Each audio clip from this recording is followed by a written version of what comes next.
What's going on, everyone? Jeremy here from The Quartering, and the Democrats caved as I expected. If you watch my live show every day at 1 Eastern over on Rumble, you know that yesterday the panel and I discussed the likelihood of the Democrats actually wanting to be responsible for the government shutdown, and we all knew that wasn't going to happen.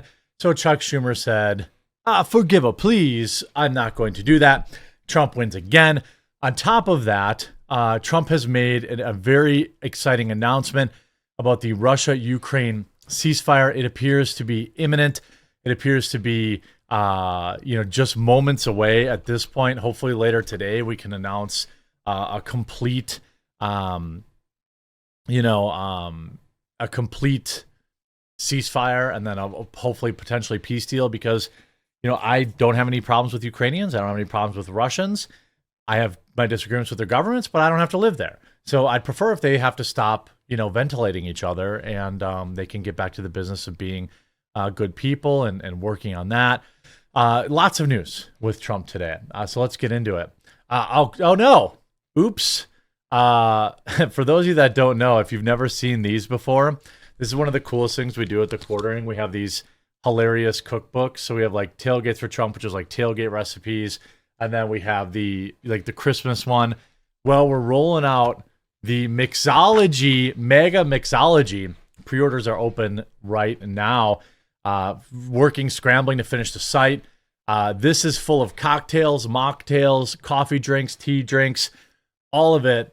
And I'm going to use some of the proceeds to try and help the Supreme Court race here in Wisconsin. I'm going to try to get with Scott Pressler.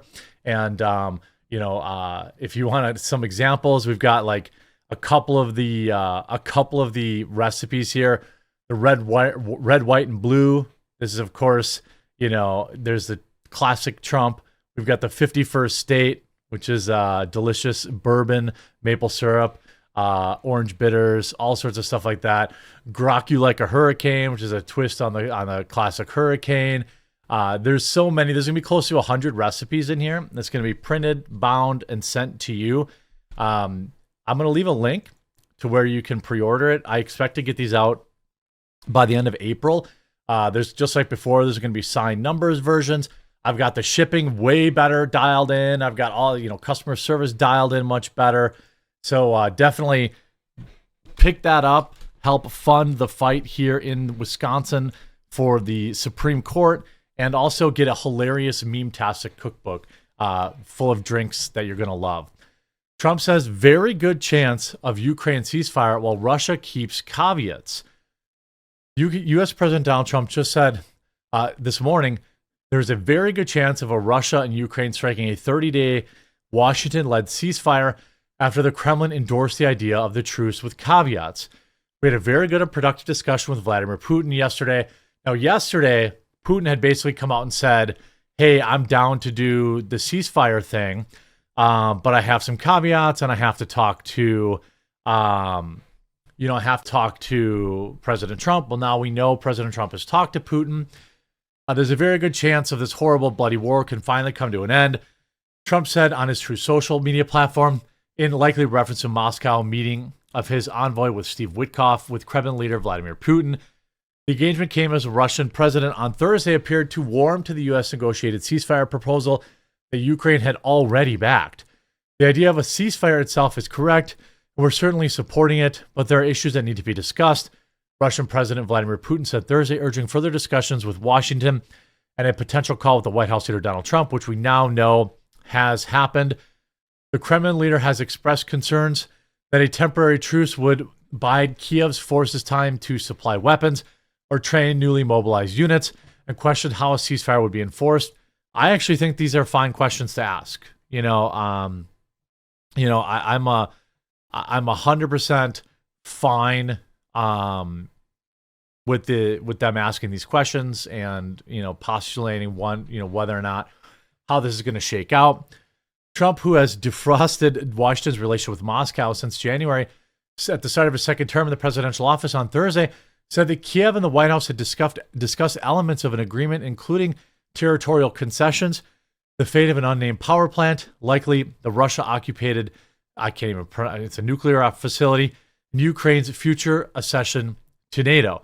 Now, I don't want Ukraine in NATO at all, and that absolutely cannot be a part of the deal. I think, ultimately, nobody wants that. They haven't earned that. Maybe we can talk about it in 10 years, but we cannot make that a part of this ceasefire. He says, now we're going to see whether or not Russia is there, and if they're not, it'll be a disappointing moment for the world, Trump said, but put out a very promising statement, but it was incomplete, and yeah, I'd love to meet with him or talk to him. So we know he talked to him. Now you have this. Trump calls discussion with Putin productive, urges him to spare Ukrainian troops. U.S. Trump said on Friday that there's a very good chance that the war between Russia and Ukraine will end. We know that. He also said, that Russia had seized something like 50 or 100 Ukrainian troops yesterday. He's saying, hey, let's not have any final escalations. Now, in terms of the government shutdown, this is something that is kind of used as a fear-mongering tactic, probably by both sides. I don't actually have a problem with governments shutting down because I can't think of a situation where they actually do good things. But at the same, by the same token, there's a situation where, there are certain things that I want Trump to get done. Like when a Democrat's in office and in power, I'm fine with it being shut down, but I want Trump to be able to get stuff done. Now, of course, what the Democrats will say is, oh, your Social Security checks aren't going to come, and oh, this isn't going to come. That's all lie. All entitlement payments, welfare, Social Security. I don't know if you'd call Social Security an entitlement payment or not. That's up to you. But all that kind of stuff is going to be, would never have shut down. Chuck Schumer caves and will not vote to block GOP plan to avert government shutdown in dramatic U-turn. Senate Minority Leader Chuck Loser Schumer made a dramatic U-turn Thursday and announced that he would vote to allow Republicans to forge ahead with consideration of their plan to avert partial government shutdown Friday at midnight. Schumer, D of New York, argued that if Democrats stall a Republican plan to avert partial government shutdown, it will give Trump simply too much power and have far more devastating ramifications than the GOP spending patch. Well, that's what I talked about yesterday. I basically said, Trump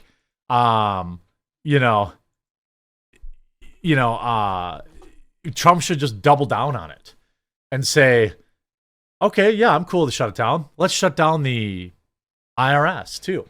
Let's shut down the U.S. Postal Service. Let's shut down. He should have just doubled down. That was our idea yesterday. Our thought when we were discussing this on the live show. Well, the CR bill is very bad. The potential shutdown has consequences for America that are much, much worse. Schumer declared in a Senate floor speech, allowing Trump to take even more power is a far worse option. See, that's how I knew they were never going to shut down. Because if the government shuts down, then Trump just can do whatever he wants. Under a shutdown, Trump and Elon Musk would have carte blanche to destroy vital government services at a significantly faster rate and than they can right now. Get it? I believe it's my job to make the best choice for the country, to minimize the harms to the American people. Therefore, I will vote to keep the government open and not shut it down.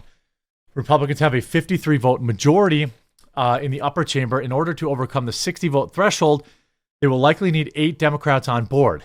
Because Rand Paul has opposed the GOP measure, Chuck Schumer also joined Fetterman as one of the few Democrats who reveals they plan to support Republicans. Now, I was shocked. I was shocked to hear that Fetterlump was going to support this.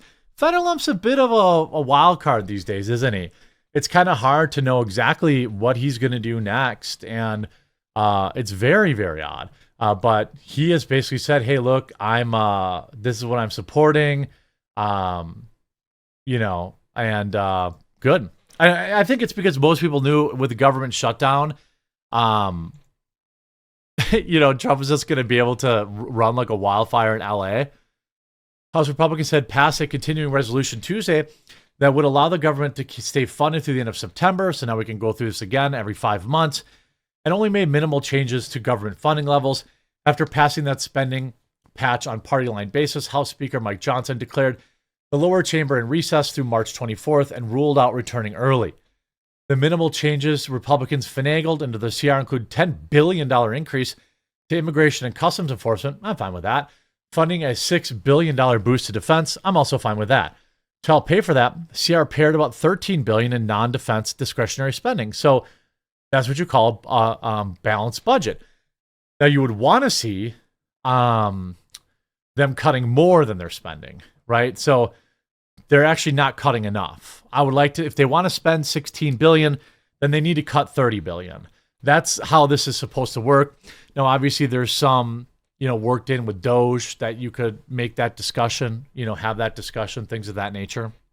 But it's as if there's a shutdown, it's only because of Democrats, and they would really be taking a lot away from the country and people in this country. Trump tried it on Thursday. The House has done its job and passed a clean CR to fund the federal government. Johnson said in a statement Thursday, if Senate Democrats block an up or down vote, then it's crystal clear they're responsible for the government shutdown, period. This is perfect fifth dimensional chess. This was a lose-lose scenario for Democrats, and Trump knew it. So Schumer the Democrats just have to be seething, right? They just have to be seething. All they can really do is do crazy stuff like this, like calling for people to go after Trump, or I'm talking about later, this latest like swatting, burning Teslas and all this kind of stuff. That's really showing how feckless and powerless they are, and it's pathetic. So I hope that we see more of this winning. And by the way, I hope that these two older ones will also be for sale, discounted on the site. But I really hope you go pick up Mega Mixology, or pre-order it. That is, it's coming out later in April. We have the signed copies, we have the unsigned copies, and we have the old copies. And I've got the shipping stuff dialed much better in. I've got customer service dialed much better in, so it should be much smoother. And then I'm going to use some of the funds to help the battle here in Wisconsin for the Supreme Court. I hope you enjoyed this video. If you did, make sure to leave a like on it. If you haven't yet, please subscribe or follow down below, and we'll talk to you again real soon.